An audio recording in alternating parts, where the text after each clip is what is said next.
عزیز دوستوں، بزرگوں، پیارے بھائیوں اور بچوں، اسلامی سال کا پہلا مہینہ شروع ہو چکا ہے اور اسلامی سال کے پہلے مہینے کا نام محرم الحرام ہے، اور یہ ویسے بھی بڑا عظمت والا، بڑا اہمیت والا مہینہ ہے، اس لیے کہ یہ 4 حرمت والے مہینوں میں ایک مہینہ ہے، اور اس کی عظمت اور اہمیت پہلے عشرے کی بدیگر دوسرے دنوں سے زیادہ ہے، کیونکہ 10 محرم الحرام کی نسبت حضرت نواسہ رسول، جگر گوشہ حضرت بطول، بدر الکونین، چراغ الحرمین، حضرت امام علی مقام امام حسین علیہ السلام اور آپ کے رفقاء کی شہادت کے ساتھ اس کی نسبت ہے۔ حضرت امام علی مقام امام حسین علیہ السلام آپ ایک شخصیت نہیں بلکہ آپ ایک نظریہ ہیں، بلکہ آپ ایک کردار ہیں، بلکہ آپ ایک آئیڈیل اور رہنما ہیں۔ حضرت امام علی مقام امام حسین علیہ السلام آپ کی شہادت اسلام کو عروج بخشنے والی ہے۔ آپ کی شہادت نے شریعت کو محفوظ کیا ہے، آپ کی شہادت نے کعبے کی حرمت کو محفوظ کیا ہے۔ حضرت امام علی مقام امام حسین علیہ السلام نے شہادت کا جام تو نوش کر لیا، لیکن کسی فاسق و فاجر کی بیعت نہیں کی، اپنے آپ کو نہیں بیچا، اپنی زندگی کو نہیں بیچا، آپ نے شریعت کو بچایا، قانون کو بچایا اور اپنے نانا کے دین کو بچایا۔ میں نے آپ کے سامنے سورہ بقرہ کی آیت نمبر 140 کا آخری حصہ تلاوت کرنے کا شرف حاصل کیا، جس میں اللہ نے ارشاد فرمایا وَمَنْ أَظْلَمُ مِمَّنْ كَتَبَ شَهَادَةً عِنْدَهُ مِنَ اللَّهِ، کہ جس کے پاس اللہ کی طرف سے کوئی گواہی موجود ہو اور وہ اسے چھپائے تو وہ ظالم نہیں بلکہ بہت بڑا ظالم ہے۔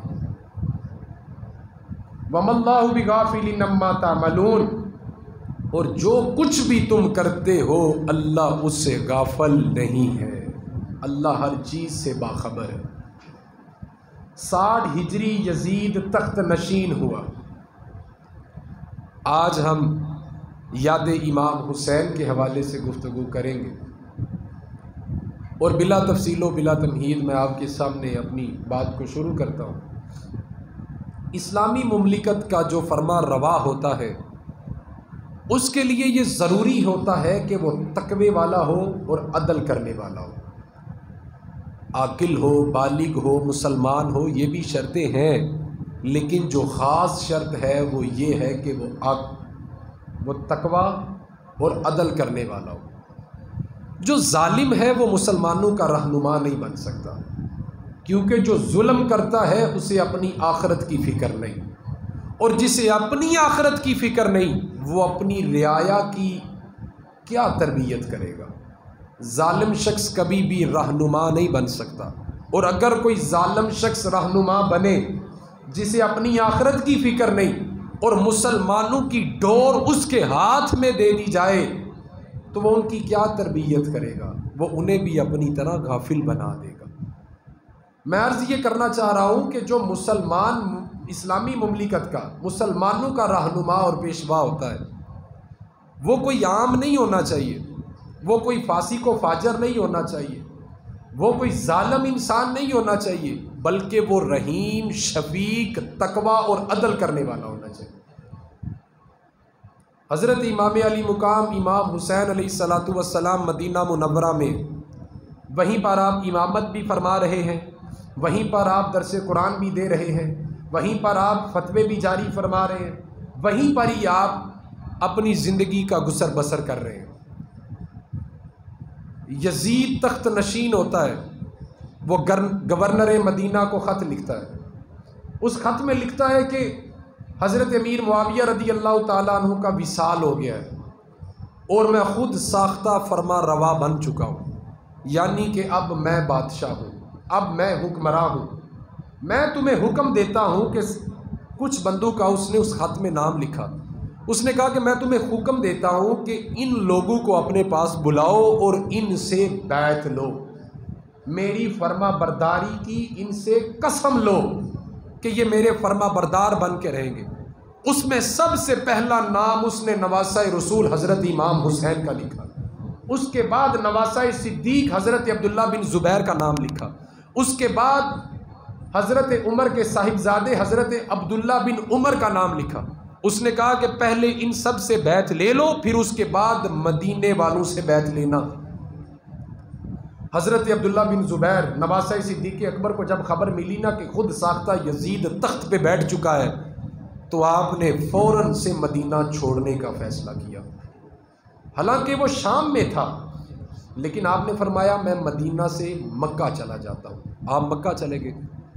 گورنر مدینہ کو جب خط ملا یزید کا، اس نے اسی وقت امام حسین کو بلایا اور عرض کی حضور کہ یزید کی یہ مرضی ہے کہ میں اس کی طرف سے آپ سے قسم لوں کہ آپ یزید کے فرما بردار بن کے رہیں گے۔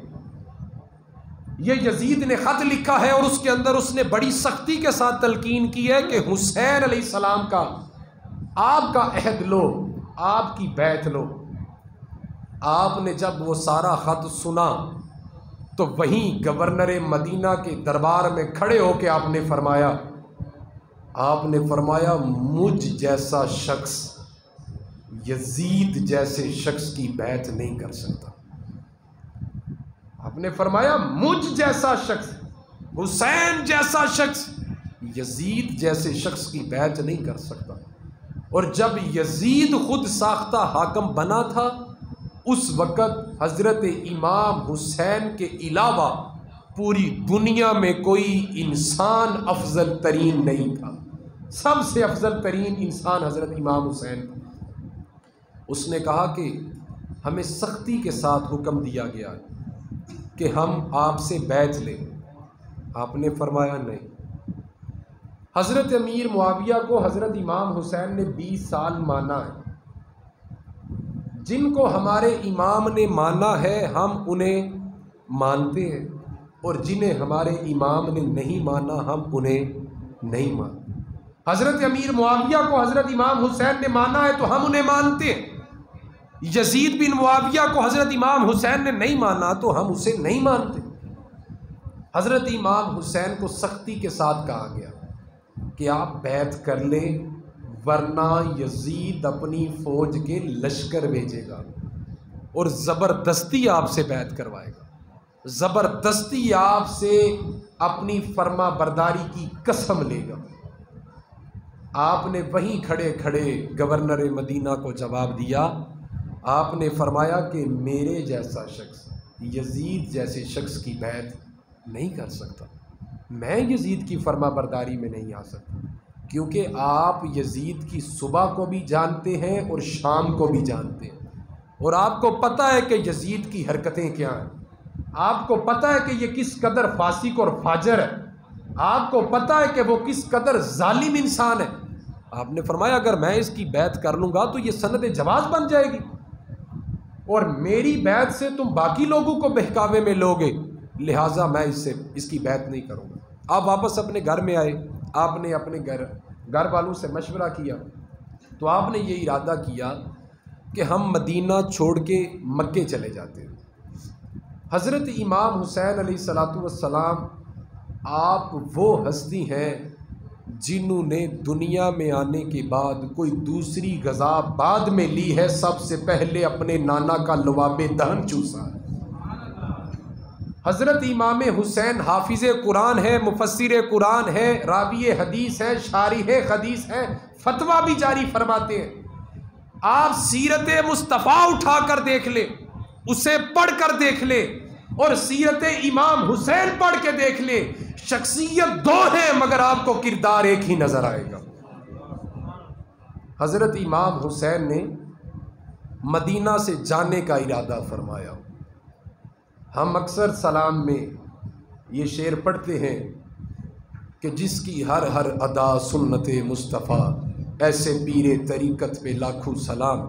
میرے عزیزوں، سوال یہاں پر یہ اٹھتا ہے، اگر اس صدی میں یا پچھلی صدی میں کوئی ایسا ولی گزرا ہے جس کی ہر ہر ادا سنت مصطفیٰ ہو سکتی ہے اور ہم اس کی عزت پہ لاکھوں سلام بھیج رہے ہیں، وہ تو صرف فرما بردار ہے، لیکن جن کی پرورش ہی مصطفیٰ کی گود میں ہوئی ہے، جن کی زندگی کا آغاز ہی حضور کے لباب دہن سے ہوا ہے، ان کی زندگی اور شان کا عالم کیا ہوگا۔ حضرت امام حسین جمال مصطفیٰ بھی رکھتے ہیں اور سیرت مصطفیٰ بھی رکھتے ہیں۔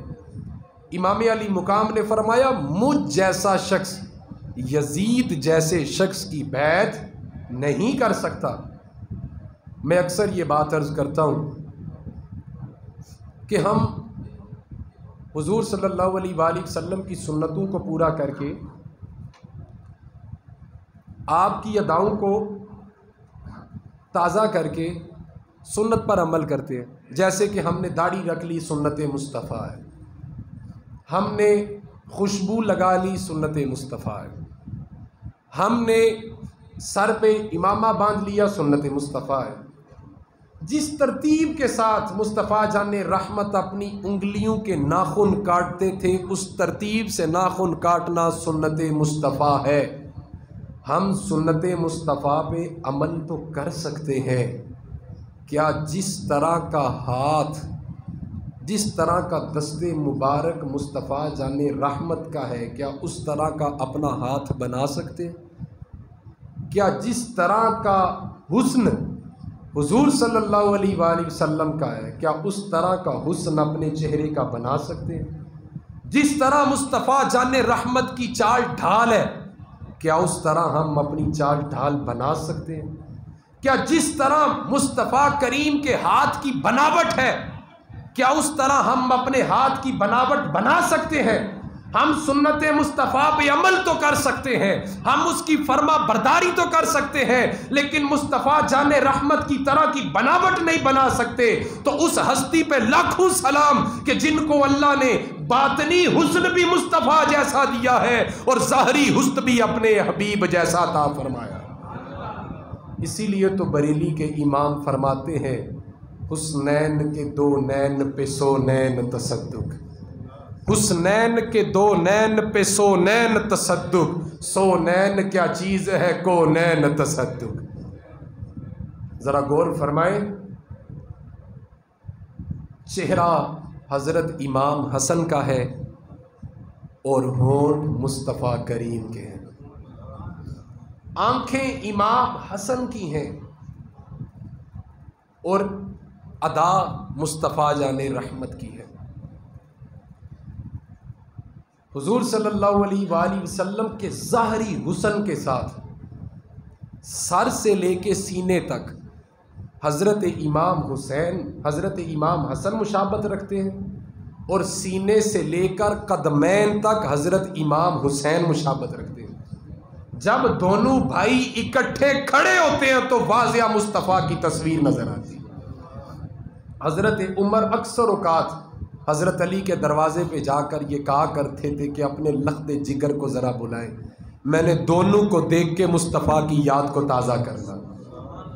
امام احمد رضا ہاں بریلوی آپ فرماتے ہیں، کیا بات رضا اس چمنستان کرم کی، فاطمہ کلی حسن اور حسین پھول، جس کی کلی فاطمہ الزہرا ہے اور حسن اور حسین اس کلی کے پھول ہیں۔ امام علی مقام نے فرمایا کہ میں رسول اللہ کا نواسا ہوں اور میں تمہارے لیے نمونہ ہوں۔ میں اگر یزید کی بیعت کروں گا نا تو یہ سند جواز بن جائے گی، یہ دلیل بن جائے گی، یہ اس بات کی دلیل بن جائے گی کہ کل کو کوئی بھی کہے گا کہ فاسق و فاجر کی بیعت کر لو، اس کی دلیل یہ ہے کہ امام حسین نے بیعت کی تھی۔ آپ نے فرمایا میرا کردار لوگ اس طرح یاد رکھیں گے کہ امام حسین نے یزید کے ہاتھوں میں اپنا ہاتھ دے دیا، تم بھی کسی فاسق و فاجر کے ہاتھ میں اپنا ہاتھ دے دو۔ تو آپ نے فرمایا میں آنے والی نسلوں کو حوصلہ اور دلیری دینا چاہتا ہوں، جو بندہ باطل کے خلاف کھڑا ہوگا، جھوٹ کے خلاف کھڑا ہوگا اسے یہ حوصلہ ملے گا کہ میں اس لیے کھڑا ہوں کہ میرا حسین بھی کھڑا ہو گیا تھا۔ حضرت امام حسین کھڑے ہو گئے، آپ ڈٹ گئے، آپ نے فرمایا کہ میں یزید کی بیعت نہیں کروں گا۔ اور حضرت امام حسین کی جو بیعت تھی نا، یہ صرف حضرت امام حسین کی بیعت نہیں تھی۔ آپ کن کے فرزند ہیں؟ حضرت علی المرتضیٰ حل عطا مشکل کشا کرم اللہ تعالیٰ وجہ الکریم کے۔ کچھ ہستیاں ایسی ہوتی ہیں جو اپنے خاندان کا وقار ہوتی ہیں، حضرت امام حسین اپنے خاندان کا وقار ہے۔ جب گورنر مدینہ نے کہا کہ آپ یزید کی بیعت کریں تو آپ نے فرمایا میں اپنے خاندان کا وقار ہوں، اگر یزید کی بیعت کروں تو یہ بیعت حسین نہیں کرے گا بلکہ علی المرتضیٰ کریں گے، اور میں کسی ایسے فاسق کی بیعت نہیں کر سکتا جس سے میرے بابا علی کو لاج لگ جائے، جس سے ان کو لاج لگے کہ علی نے کن کے ہاتھوں میں اپنا ہاتھ دے دیا۔ وہیں گورنر مدینہ کے دربار میں ایک مشیر پیچھے بیٹھا تھا۔ اب جب طاقت کسی کو جھکائے اور وہ نہ جھکے تو پھر طاقت کیا کرتی ہے؟ طاقت دھمکی دیتی ہے، وہ ڈراتی ہے۔ جن کے پاس طاقت ہوتی ہے اگر وہ کسی سے اپنی بات نہ منوا سکے تو وہ کیا کریں گے؟ وہ ڈرائیں گے، وہ دھمکائیں گے کہ میں اس طرح کروں گا، اس طرح کروں گا، اس طرح کروں گا۔ اب جب وہ ڈٹ گئے ہیں تو تیرے ڈرانے سے کیا فرق پڑتا ہے؟ گورنر مدینہ کے دربار میں ایک شخص پیچھے کھڑا تھا، اس نے کہا کہ یزید نے بڑی سختی کے ساتھ حکم دیا ہے کہ حسین سے میری فرما برداری کی قسم لو، اگر حسین نہیں مانتے تو معاذ اللہ ان کا یہیں پہ سر قلم کر دو۔ تو حضرت امام حسین نے جب اس کا یہ حوصلہ اور دلیری دیکھی نا تو آپ نے فرمایا تو کسے شہادت کا جام نوش کرنے کی دھمکی دے رہا ہے؟ تو کسے کہہ رہا ہے کہ ہم آپ کو ڈرا رہے ہیں موت کا نام لے کے؟ تو مجھے موت کی دھمکی دے رہا ہے اور تو سمجھ رہا ہے کہ میں موت سے ڈر کے بیعت کر لوں گا؟ آپ نے وہیں پر خطبہ ارشاد فرمایا، آپ نے فرمایا سن منافق اور بزدل لسان، جس طرح عورت کی گردن میں سونے کا زیور سونا لگتا ہے اسی طرح مجاہد کی گردن میں تلوار کا زخم سونا لگتا ہے۔ آپ نے فرمایا مرد کی شان اس کی گردن پہ چلی ہوئی تلوار سے ملتی ہے۔ ارے جو گردن پہ چلی ہوئی تلوار کو مرد کی شان قرار دیتے ہیں وہ موت سے کیا ڈریں گے؟ آپ نے فرمایا جس طرح عورت کی گردن پہ زیور سونا لگتا ہے اسی طرح مجاہد کی گردن پہ تلوار کا زخم سونا لگتا ہے، میں نہیں ڈرنے والا تیری دھمکی سے۔ آپ نے فرمایا میں بیعت نہیں کروں گا، آپ نے انکار کر دیا۔ آپ مدینہ سے چلے، مدینہ والے سچے مرید ہیں آپ کے، سچے مرید۔ آپ مدینہ سے چلے، آپ مکہ آئے۔ جب آپ مکہ آئے تو آپ کا ہرگز ارادہ یہ نہیں تھا کہ آپ کوفہ جائیں گے، آپ کا یہ ارادہ تھا کہ میں مکے میں پڑاؤ کروں گا۔ اور مدینہ سے آپ کیوں گئے؟ مدینہ منورہ کو چھوڑنا بڑا مشکل کام تھا۔ حضرت امام حسین کے نانا کا شہر ہے وہ، ان کے گھر کا شہر ہے وہ، ان کے خاندان کی وراثت ہے وہ شہر۔ حضرت امام حسین نے اپنے گھر کو تالا لگایا اور اپنے نانا کے شہر کو چھوڑ کے، اپنے مائی باپ کے گھر کو چھوڑ کے وہ کعبے کی طرف رخصت ہوئے ہیں۔ صرف پتہ کیوں؟ اس لیے کہ اگر میں یزید کی بیعت نہیں کروں گا تو وہ مجھ سے بیعت لینے کے لیے فوج کے لشکر بھیجے گا، اور میں نہیں چاہتا کہ میری وجہ سے میرے نانا کے شہر میں خون گرے اور میرے نانا کے شہر کا تقدس پامال کیا جائے۔ بہت بڑا حوصلہ ہے، بہت بڑی دلیری ہے۔ آپ چاہتے تو آپ مدینے والوں کو کہتے تم سب میری بیعت کرو اور یزید کے خلاف میرے ساتھ ڈٹ کے کھڑے ہو جاؤ، لیکن آپ نے فرمایا میں مدینے کے کسی مسافر، کسی بندے سے، کسی شخص سے، کسی صحابی سے نہیں کہوں گا کہ وہ یزید کے خلاف میرے ساتھ کھڑا ہو، کیونکہ یہ میرے نانا کا شہر ہے، میں یہاں پر خون نہیں گرا سکتا۔ حضرت عثمان غنی رضی اللہ تعالیٰ، آپ امیر المومنین ہیں، حکمراں ہیں۔ حضرت عمر فاروق نے 22 لاکھ مربع میل پر حکومت کی ہے، اس کے بعد تمام حکمرانی حضرت عثمان کو ملی ہے۔ حضرت عثمان غنی اتنی بڑی سلطنت کے حاکم ہیں، لیکن جب بلوائیوں نے آپ کا گھیراؤ کیا نا تو آپ نے کسی کو بھی نہیں کہا مدینے میں کہ تلوار اٹھا کے میرے اتحاد میں ان کے ساتھ مزاحمت کرو، ان کے ساتھ لڑو، آپ نے نہیں فرمایا۔ حتیٰ کہ آپ کے گھر میں درود شریف پڑھیے، الصلاۃ والسلام علیک یا سیدی یا رسول اللہ وعلی آلک و صحابک یا سیدی یا حبیب اللہ۔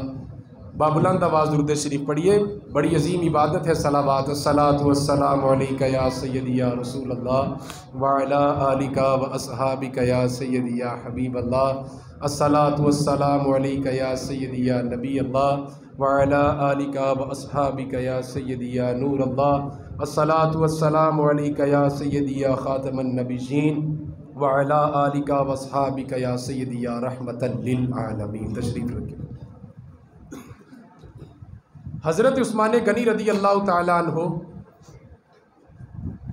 جب آپ پر بلوائیوں نے حملہ کیا تو آپ نے تلوار نہیں اٹھائی، حتیٰ کہ جب وہ آپ کے گھر میں گھس آئے تو آپ کی اہلیہ حضرت نائلہ نے کہا کہ دشمن گھر میں گھس آئے ہیں، تلوار اٹھائیں۔ تو آپ نے فرمایا میں وہ خلیفہ نہیں بننا چاہتا جس کی وجہ سے رسول اللہ کے شہر کے اندر خون گرے۔ جب آپ کو شہید کیا جا رہا تھا اس وقت آپ نے کوئی ہتھیار نہیں اٹھایا، بلکہ آپ اس وقت قرآن پاک کی تلاوت فرما رہے تھے۔ حضرت امام حسین نے بھی یہی فیصلہ فرمایا، آپ نے یہ ارادہ کیا کہ میں مدینے میں نہیں رکوں گا، میں مکہ چلا جاؤں گا، کیونکہ میں اپنے نانا کے شہر کی حرمت کو پامال نہیں کرنا چاہتا۔ آپ کا ارادہ مکے میں جانے کا تھا، کوفہ جانے کا نہیں تھا۔ جب آپ مکہ میں پہنچے تو کوفہ والوں کو خبر ہو گئی کہ حضرت امام حسین نے یزید کا اختلاف کر دیا ہے اور انکار کر دیا ہے، اس کی بیعت سے ڈٹ کے مقابلہ کیا اور انکار کیا۔ تو کوفہ والوں کو کہا گیا کہ خط پہ خط لکھو اور انہیں مکے سے نکالو۔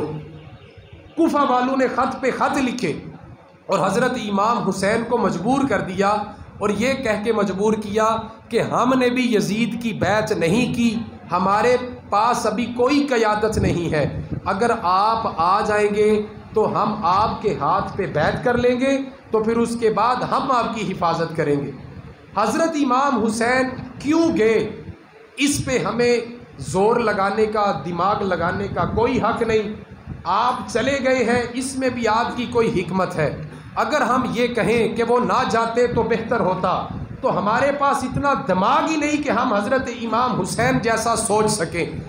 آپ کے اصحاب نے آپ کو منع کیا کہ آپ کوفہ نہ جائیں، کوفہ والے دغا باز ہیں۔ یزید کے بعد، شمر کے بعد، عبید اللہ ابن زیاد کے بعد، عمر بن سعد کے بعد دوسرے نمبر پر اگر کوئی سب سے بڑا مجرم ہے تو وہ کوفہ والے دغا باز لوگ ہیں جنہوں نے آپ کو بلایا اور بعد میں مکر گئے۔ آپ کے اصحاب نے آپ کو منع کیا آپ نہ جائیں، لیکن آپ نے فرمایا کوفہ کی طرف سفر کرنا میرا ایک راز ہے، میں اس طرف جاؤں گا۔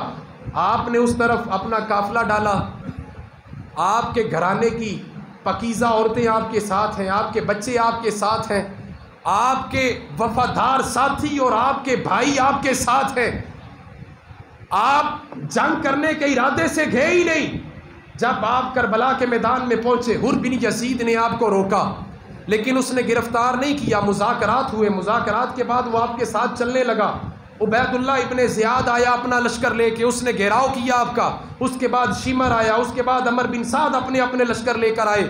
30,000 کے لوگ، 30,000 کی افواج کا لشکر لے کے وہ 72 کے سامنے، اہل بیت الطہار کے سامنے کھڑے ہو گئے، اور انہوں نے کہا کہ ہم آپ سے یزید کی بیعت کا مطالبہ کرتے ہیں، ہم آپ سے قسم لینے آئے ہیں کہ آپ یزید کی فرما برداری کی قسم دیں۔ آپ نے وہیں پر بھی یہی فرمایا کہ مجھ جیسا شخص یزید جیسے شخص کی بیعت نہیں کر سکتا۔ اگر میں کسی فاسق و فاجر کی بیعت کروں گا تو قیامت تک کے لیے یہ سند جواز بن جائے گی کہ حسین کسی فاسق کی بیعت کر سکتے ہیں تو ہم بھی کر لیتے ہیں۔ آپ نے فرمایا آج حسین لوگوں کو حوصلہ دے گا، سرد جذبوں میں حرارت پیدا کرے گا، قیامت تک جب بھی کوئی باطل کے خلاف کھڑا ہوگا تو وہ یہی کہہ کے کھڑا ہوگا ہمارے حسین کھڑے ہوئے تھے، آج ہم بھی کھڑے ہوتے ہیں۔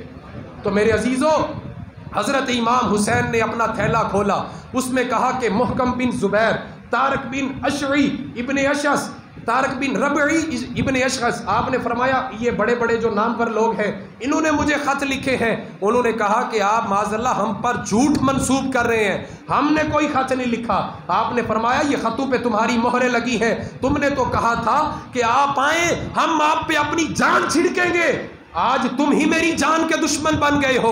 انہوں نے کہا کہ ہمیں عہدے مل گئے، ہمیں پیسے مل گئے، ہمیں رعایا مل گئی، ہمیں لالچ کے ذریعے تنخواہیں ملی ہیں، ہم آپ کا ساتھ نہیں دے سکتے، اگر آپ کا ساتھ دیں گے تو یزید ہمارے گھرانے تباہ کر دے گا۔ حوصلہ دیتے ہیں حر بن یزید کو، جو یزید کی رعایا کی سلطنت چھوڑ کے وہ سپہ سالار تھا، ہزاروں کا لشکر اس کے متحد تھا، لیکن جب اس کو پتا چلا کہ امام حسین کے خلاف یہ اس طرح نکلے ہیں کہ معاذ اللہ یہ شہید کرنا چاہتے ہیں انہیں، تو اس نے یہ فیصلہ کیا کہ میں یزید کی جو سلطنت ہے، یزید نے جو مجھے عہدہ دیا ہے میں اس پہ تھوکتا ہوں اور حضرت امام حسین کے قدموں پہ اپنی جان قربان کرتا ہوں۔ حر بن یزید حضرت امام حسین کی طرف سے لڑا۔ آج جب قیامت تک کے لیے کوئی بھی حضرت امام حسین کے ساتھیوں کو اور شہدائے کربلا کو یاد کرے گا اور اس کے ساتھ حضرت حر بن یزید کو بھی یاد کیا جائے گا۔ حضرت امام حسین نے کہا کہ میں نواسہ رسول ہوں، میں نے ساری زندگی کبھی جھوٹ نہیں بولا، میں نے دودھ بعد میں پیا ہے، سب سے پہلے اپنے نانا کا لواب دہن چوسا ہے۔ آپ نے فرمایا میں جھوٹ نہیں بول رہا، تم لوگوں نے مجھے بلایا ہے اور میں تمہارے لیے آیا ہوں۔ ارے میرے بارے میں تو میرے نانا نے فرمایا تھا حسین منی وانا من الحسین، حسین مجھ میں سے ہے، میں حسین میں سے ہوں۔ آپ سیرت کی کتابیں اٹھا کر دیکھ لیجئے، ایک طرف مصطفیٰ کریم جان رحمت صلی اللہ علیہ وآلہ وسلم کے کردار کو رکھ کے دیکھیے، ایک طرف اسوہ حسین کو رکھ کے دیکھیے، شخصیت دو ہے، کردار ایک نظر آئے گا۔ حضرت امام حسین نے آپ نے فرمایا تم لوگ مکر گئے ہو تو مکر جاؤ، مجھے اس سے فرق نہیں پڑتا۔ حسین کا جو آج موقف ہے کل نیزے کی نوک پہ چڑھ کے بھی یہی موقف ہوگا کہ میں یزید کی بیعت نہیں کروں گا۔ اب آپ حضرت امام حسین کا حوصلہ دیکھیں، آپ کا جذبہ دیکھیں، آپ کی وفا دیکھیں۔ پردے دار بیبیاں آپ کے ساتھ ہیں، پاکیزہ خواتین آپ کے ساتھ ہیں، ہم سب کے گھروں کے اندر ماں بہنیں ہیں، ان سب کی عزتیں ہیں، لیکن ہماری ماں بہنوں کی عزت حضرت زینب کے قدموں کے خاک کے برابر بھی نہیں ہے۔ حضرت امام علی مقام اپنے گھرانے کے ساتھ وہاں پر موجود ہیں، پردے دار بیبیاں ساتھ ہیں، 1000 میل کے فاصلے پہ کھڑے ہیں، لیکن آپ نے یہ پرواہ نہیں کی کہ اب میرا کیا بنے گا۔ دل میں خیال تو آ ہی جاتا ہے نا کہ دشمن نے گھیرا ہے، ہم تو اب لڑیں گے، اب ہم یہاں پہ شہادت کا جام نوش کریں گے، لیکن دل میں خیال تو آتا ہے نا کہ میری بہن اپنے وطن کیسے واپس پہنچے گی، دل میں خیال تو آتا ہے نا کہ میری بہن میری بیٹی کیسے واپس پہنچیں گی، میرا بیٹا کیسے واپس جائے گا۔ لیکن آپ نے وہاں پر یہ خطبہ ارشاد فرمایا، آپ نے فرمایا اگر جسم کا مقدر موت کے دروازے سے گزرنا ہی ہے، اگر جسم کی تقدیر موت ہے تو پھر میں اپنی تلوار کو لہرا کے میدان میں لڑ کے شہادت کا جام نوش کر کے موت کا تاج پہنوں گا، میں اپنے خدا کی خاطر لڑوں گا اور خدا کی راہ میں اپنی جان دوں گا۔ اگر ایک دن جان جانی ہے، جسم کا مقدر بوسیدہ ہونا ہے، جسم کی تقدیر ایک دن ختم ہو جانا ہے، تو پھر میں یہ چاہوں گا کہ جس نے مجھے یہ جان دی ہے یہ جان اس کی راہ میں لٹا دوں۔ اس یزیدی میدان میں سے کسی ایک نے کہا کہ حسین آپ بیعت کر لیں ورنہ معاذ اللہ آپ کا نام و نشان مٹ جائے گا، کوئی بھول جائے گا قیامت تک کے لیے کہ حسین بھی معاذ اللہ کسی بندے کا نام تھا، ہم آپ سب کو ذبح کر دیں گے۔ وہاں پر ماحول بھی کچھ ایسا تھا، ان کو یہی تھا کہ حکم سلطنت ہمارے پاس ہے، حاکمیت ہمارے پاس ہے، رعایا ہمارے پاس ہے، ہم جس کو دفن کرنا چاہیں کر دیں، لیکن جس کو خدا عزتیں بخشے اسے کوئی دفنا نہیں سکتا۔ آپ نے فرمایا تم یہ سمجھتے ہو کہ میں اپنی نسل بچانے کے لیے یہاں پر کھڑا ہوں، آپ نے فرمایا خدا کی قسم میں آج اپنے نانا کا دین بچانے کے لیے یہاں پر کھڑا ہوں، مجھے کوئی پرواہ نہیں میں بچتا ہوں کہ نہیں بچتا۔ اور آپ نے فرمایا آنے والے وقت میں امت پہ میری شہادت کا اثر پڑے گا، حق بات پہ کٹتی ہے تو کٹ جائے زباں میری، اظہار تو کر جائے گا جب ٹپکے گا لہو میرا. آپ نے فرمایا میرا لہو اظہار کرے گا. مجھے اس بات سے فرق نہیں پڑتا کہ میں اپنی نسل بچا پاؤں کہ نہ بچا پاؤں. آپ نے شہادت کا جام نوش کیا اور آپ نے حوصلہ اور جذبہ اور ایک ہمت دی. قیامت تک کے لیے مومن کو اس کے سرد جذبے کو حرارت بخشی. آپ نے فرمایا باطل کے خلاف ڈٹ جانا یہی حسینی کردار ہے. اور ایک مسلمان کی زندگی کا سرمایہ کیا ہونا چاہیے؟ حق پہ ڈٹ کے رہنا. مسلمان کی زندگی کی جو خاص دولت ہے وہ یہی ہے کہ وہ اپنے دین کا پہرا دے. حضرت امام علی مقام نے شہادت کا جام نوش کیا. آپ نے اسلام کو عمر بخشی ہے. آپ نے کعبے کو عزت بخشی ہے. ہماری حضرت صاحب اکثر فرمایا کرتے ہیں، آپ سے کوئی پوچھے کہ آپ کا تعلق کن کے ساتھ ہے تو آپ فرماتے ہیں کہ مذہب، مسلک، سلسلہ، طریقت یہ سب پیچھے کی باتیں ہیں.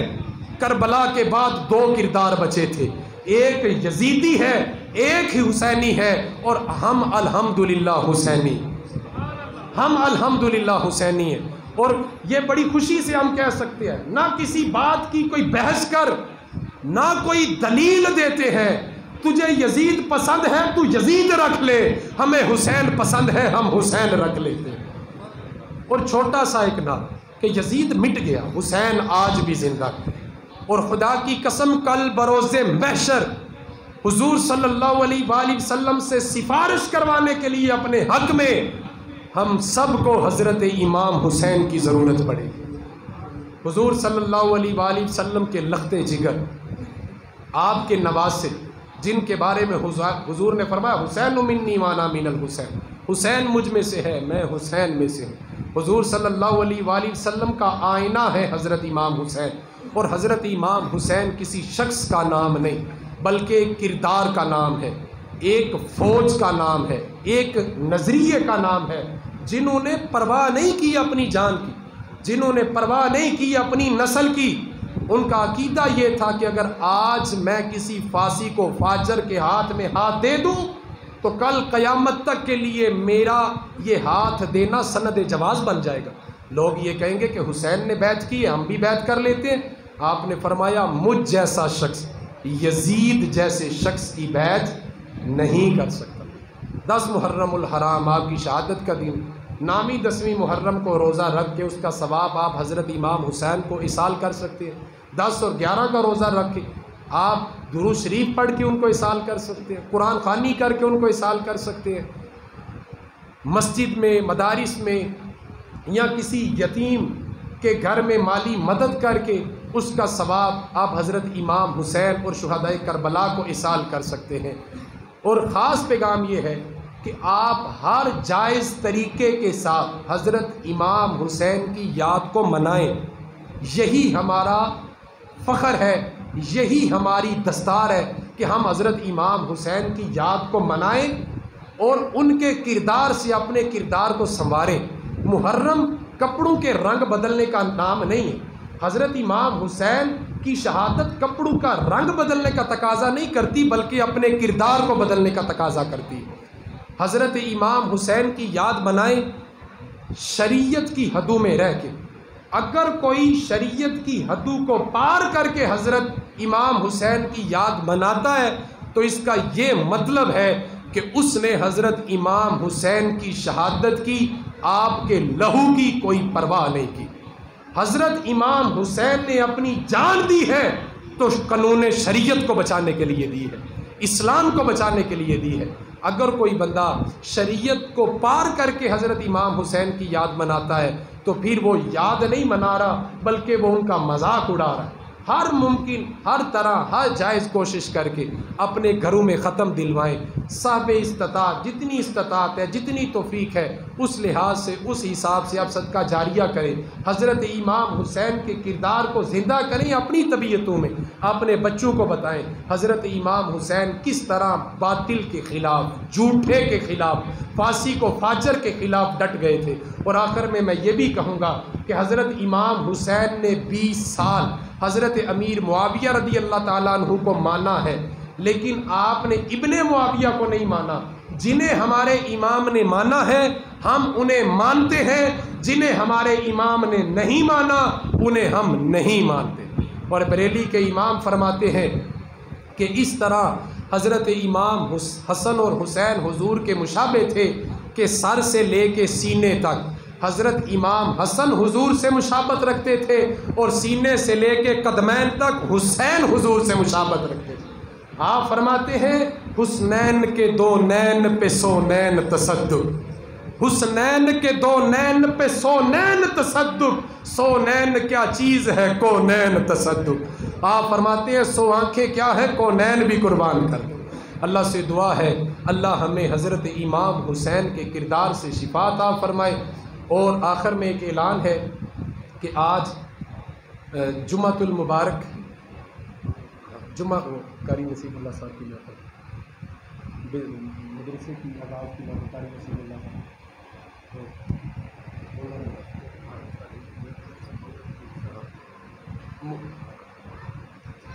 محرم الحرام کی آستانہ عالیہ نظامیہ سیفیہ میں جامعہ مسجد نظامی میں جہاں بیٹھے ہوئے ہیں، یہاں پر محرم کی جو محفل ہوگی وہ سموار والے دن انشاءاللہ مغرب کے بعد محفل شروع ہو جائے گی۔ مغرب تا عشاء محفل ہوگی، اس کی صدارت محترم عزت مآب ہمارے محسن الحاج محمد جاوید انور بٹ صاحب فرمائیں گے، جو آپ کے سامنے تشریف فرمائیں۔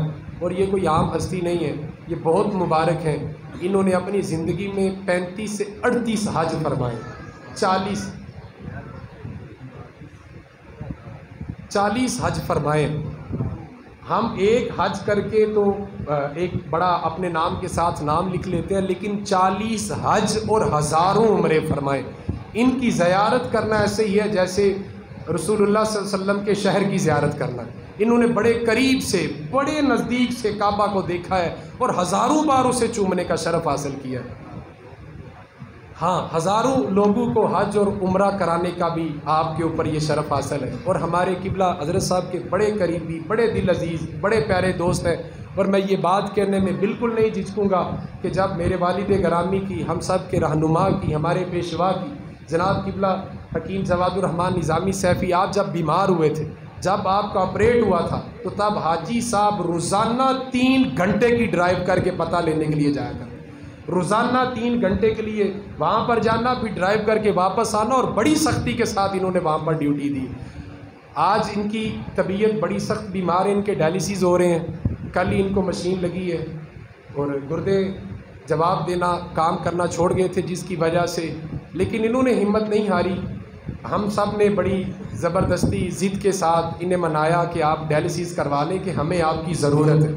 بہت بڑے عاشق رسول ہیں، خدا کی قسم انہوں نے اپنی زندگی میں اتنی سانسیں نہیں لی ہوں گی جتنی انہوں نے سخاوت کی، اپنا اتنا کچھ قربان کیا، حتیٰ کہ آپ جانوروں کے ساتھ اتنی محبت کرتے ہیں کہ آپ ان کے پاس تھوڑی دیر بیٹھیں تو آپ کو دکھائیں گے کہ میں کویت میں تھا تو میں نے اتنی بلیاں رکھی ہوئی، وہ بلیاں ہیں جو مجھے جانتی نہیں، نہ میں انہیں جانتا ہوں، نہ میں ان سے کبھی ملا ہوں، نہ میں ایک دن وہاں سے گزر رہا تھا، میری گاڑی کے آس پاس کھڑی ہو گئی، اور آپ کہتے ہیں کہ میں ہزاروں کا راشن لے کے جا کے ان کے سامنے رکھتا ہوں۔ میں پرندوں کو، کبوتروں کو، اور وہاں کی بلیوں کو، مدینہ شریف کے جو کبوتر ہیں وہاں کے کبوتروں کو بڑے خلوص کے ساتھ راشن دیتا ہوں۔ اور ایسے لوگ بہت کم ہیں جن کے دل بڑے صاف ہیں، اور جو جتنا بھی حضور ہمارا یہ عقیدہ ہے کہ جو بندہ جتنا رسول اللہ کریم صلی اللہ علیہ وآلہ وسلم کے قریب ہوتا ہے وہ اتنا ہی شفاف دل کا مالک ہوتا ہے، وہ اتنا ہی خوبصورت دل کا مالک ہوتا ہے، اتنے شفاف دل کے مالک ہیں، اور بڑے پیارے۔ آپ ان کی شکل بھی دیکھیں گے تو آپ دیکھ کے کہیں گے سبحان اللہ، اللہ نے اس قدر ان کو نور عطا فرمائے۔ ابھی یہ ہاسپٹل سے آئے، ان کے ڈائلیسس ہو رہے ہیں، آپ سب سے التماس ہے کہ آپ ان کے حق میں دعا کریں، اللہ ان کو عمر خضری عطا فرمائے۔ یہ ہمارے محسن ہیں، ہمارے رہنما ہیں، اور ہمارے حضرت صاحب کے بڑے قریبی دوست ہیں، ساتھی ہیں، ان کا سایہ ہیں، ان کے یار ہیں، ان کے ہمدرد ہیں، ان کے بھائی ہیں۔ ہم دعا کرتے ہیں کہ ان کے ہونے سے ہی ہمارے حضرت صاحب ہیں، اور یہ یارانہ 1000 رشتہ داروں سے افضل وہ یارانہ ہے جس یارانے میں رسول اللہ کی محبت ہوتی ہے۔ تو یہ محبت صرف حضور صلی اللہ علیہ وآلہ وسلم کی وجہ سے ہے۔ اور آخر میں جو آپ کا تعارف ہے، آپ نے ہزاروں مسجدیں بنا کے اللہ کے راہ میں تقسیم کی، ہزاروں مسجدیں آپ نے بنائی ہیں پوری دنیا کے اندر، گجرات کے اندر بھی بے شمار مسجدیں بنائی ہیں، لیکن آپ نے اپنی تختیاں نہیں لگائی، مسجدیں بنائیں اور وہاں اہل علاقہ کے حوالے کر دی۔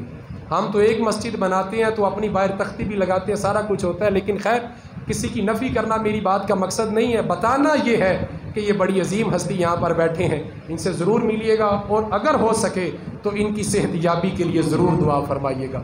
اور ایک اور 5 اگست بروز جمعۃ المبارک نور سکول والی گلی کے اندر پیر نسیم اللہ نقشبندی صاحب نے مدظ اللہ علی، انہوں نے مدرسہ بنایا ہے، گلی نمبر 4 میں حسین ٹاؤن نور سکول کی طرف سے اسلام نگر کی طرف جائیں تو دائیں جانب گلی نمبر 4 آتی ہے۔ آج وہاں پر محفل پاک ہے اور انہوں نے اپنے مدرسے کا وہاں پر بسم اللہ شریف کا تقریب رکھی ہے، پیر عثمان افضل قادری صاحب خصوصی خطاب فرمائیں گے، ہماری حضرت صاحب کی زیر صدارت بھی ہوگی اور تمام مساجد کے ائمہ کرام بھی وہاں پر تشریف لائیں گے۔